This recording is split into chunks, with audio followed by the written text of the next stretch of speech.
හරි මේ අපි කතා කරන්න යන්නේ ඇයි මේ තක්කාලි පොලිතින් බෑග් එකක් ඇතුළට දාලා ගැට ගහලා තියන්න එපා කියලා කියන්නේ. ඒකට දැන් ප්‍රධානම හේතුවක් විදිහට ගත්තොත් මේ තක්කාලි ගෙඩිය අරගෙන මේ පොලිතින් බෑග් එකකට දාලා මම මෙහෙම ගැට ගහනවා. කොහොම තියෙනවනේ. දැන් මෙහෙම වැහුවා කියලා හිතන්නකෝ.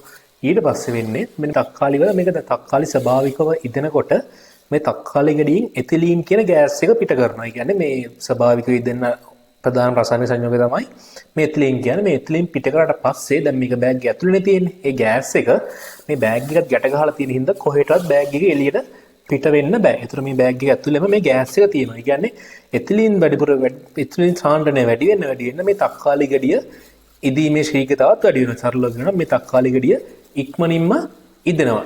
ඒතර තක්කාලි මේ බෑග් එක තුලම මේ තක්කාලි ගෙඩිය ඉදෙන හින්දා මේක ඕනට වඩා ඉදිලා ඉදින අන්තිමපද වෙන්නේ. මේක පල් වෙලා නරක් වෙලා යනවා. අපිට කන්න බැරි ගන්නට නරක් වෙලා යනවා. ඒතර මේක අපිට ප්‍රයෝජනක් ගන්න විසිකරන් තමයි වෙන්නේ.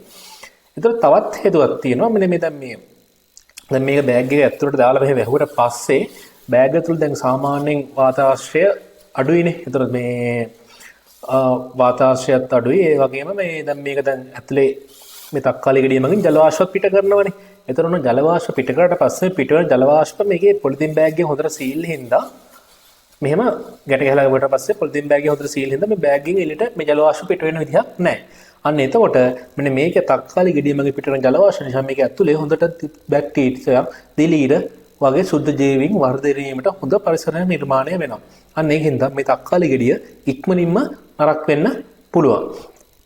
ඒ තමයි ප්‍රධානම හේතු දෙකක් විදිහට තියෙන්නේ.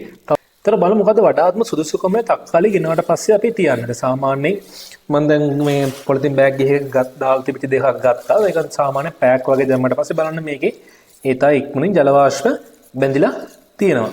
එතකොට දැන් මේ පැක් වගේ කැටි කායක තුල තමයි මේක දැන් මම කඩෙන් අරන් ආපු ගමන් තමයි එහෙම තිබ්බා. මම අයින් කරන්නේ නැතුව අපි කරන ලොකු වැරද්දක් තමයි දැන් මේවා කඩෙන් ගෙනාපු ගමන් මේ බෑග් එක පිටින්ම එක්ක ෆ්‍රිජ් එකේ දානවා නැත්නම් එළිය කොට හරි තියනවා. එතකොට ඉක්මනින්ම තක්කාලි ගෙඩිය නරක් වෙනවා.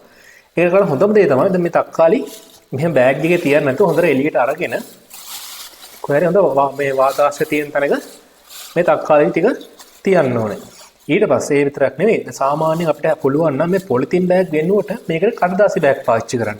එතකොට තියෙන වාසිය තමයි දැන් කඩදාසි බෑග් පාවිච්චි කරනකොට මේකේ පිට කරන ජල වාෂ්ප ටික ඒ කඩදාසි බෑග් එකෙන් උරා ගන්නවා. එතකොට මොකද වෙන්නේ මේ සුද්ධ ජීවීන්ට අවශ්‍ය වෙන මාධ්‍යයෙන් ජල වාෂ්ප ප්‍රමාණය අඩු වෙන හින්දා නරක් වීම යම් තාක් දුරකට පාලනය වෙනවා. දැන් ඒත් අමතරව දැන් ඔබට ෆ්‍රිජ් එකේ දාන්න ඕන සාමාන්‍ය හොඳම උෂ්ණත්වය තමයි සෙල්සියස් 20ත් 25ත් පමණ උෂ්ණත්වයක මේක වැඩි කාලයක් තිබ්බොත් මේ නිකන් ගබඩා කරොත් ගොඩක් කාලයක් අපිට තක්කාලි නරක් නොවි පාවිච්චි කරන්න පුළුවන්.